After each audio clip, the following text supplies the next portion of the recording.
Hi hello எல்லாருக்கும் வணக்கம். இன்றைக்கி ஒரு நோ குக்கிங் ரெசிபி.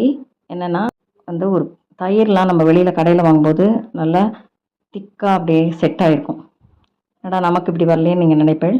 நீங்கள் பாலை நல்லா காய்ச்சிட்டு நல்லா லியூக் ஃபார்ம் ஆகிற வரைக்கும் வெயிட் பண்ணிவிட்டு அதை நல்லா வெதப்பாக ஆடுறப்போ அதை ஒரு ஸ்பூன் தயிர், இப்போ இந்த பாத்திரத்தில் தயிர், இந்த பாத்திரம் அதில் நான் ஒரு ஸ்பூன் தயிர் இருக்குது. அதில் நல்லா ஆற்றணும். இந்த பாலை டீ கடையெல்லாம் டீ ஆற்றுற மாதிரி நல்லா ஆற்றிட்டு அதுக்கப்புறம் அந்த நுரை அப்படியே இருக்கிற மாதிரி அது உடையாத அளவுக்கு ஒரு தட்டை போட்டு மூடி வச்சிடணும். மூடிட்டு ஒரு 4-5 ஹவர்ஸ் கழித்து பார்த்தேன்னாக்கா நல்லா செட் ஆகிடும். இப்போ பார்த்தீங்கன்னா திக்காக அது பாருங்க, இப்போ எப்படி இருக்கு இல்லையா, இந்த மாதிரி கடையில் கிடைக்கிற மாதிரி திக்காக செட் ஆகிருக்கும். இந்த டிப்ஸை நீங்களும் ட்ரை பண்ணி பாருங்க. கல்யாணமோ விருந்தோ நம்ம வீட்டில் ஏதாவது ஸ்பெஷல் அக்கேஷனோ கண்டிப்பாக அதில் இருக்கிற ஒரு ஐட்டம் உருளைக்கிழங்கு கறி. இது குழந்தைகள் பெரியவா எல்லாருக்கும் ரொம்ப பிடிக்கும். இப்போது நான் இன்றைக்கி 3 விதமாக அந்த காயை பண்ணியிருக்கேன். அதை தான் இப்போ இங்கே காமிக்கிறேன்.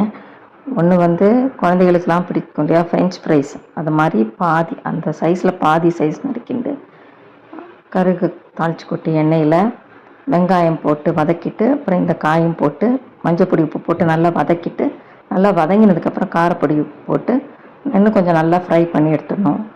இன்னும் அடுத்தது நம்ம ரெகுலராக பண்ணுற வேக வச்சு கொஞ்சம் பெரிய பெரிய பீஸாக கட் பண்ணி வெங்காயத்தை போட்டு வதக்கிட்டு எண்ணெயில் கடுகு தாளிச்சு கொட்டி அதுக்கப்புறம் இந்த காயை போட்டு உப்பு மஞ்சள் பொடி போட்டு வதக்கிட்டு அப்புறம் காரப்பொடி போட்டு இன்னும் கொஞ்சம் நல்லா ஃப்ரை பண்ணி எடுத்துடணும்.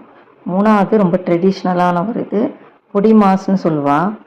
இது எப்படி பண்ணணுன்னாக்க எண்ணெய் விட்டு கடுகு தாளிச்சு கொட்டி கடலைப்பருப்பு, உளுத்தம்பருப்பு, பச்சை மிளகா, கருவேப்பிலை எல்லாம் போட்டு நல்லா செவக்க வறுத்துட்டு அதுக்கப்புறம் இந்த உருளைக்கிழங்கை கொஞ்சம் ஸ்மாஷ் பண்ணிக்கணும். பெருசு பெருசு பீஸாக இல்லாமல் கொஞ்சம் பீஸும் இருக்கணும், கொஞ்சம் ஸ்மாஷாக இருக்கணும். அந்த மாதிரி எடுத்து போட்டு அதை கொஞ்சம் உப்பு போட்டு நல்லா வதக்கிட்டு அப்புறம் லெமன் புழிஞ்சு இறக்கிடணும். கருவேப்பிலை, கொத்தமல்லி கார்னிஷ் பண்ணணும்.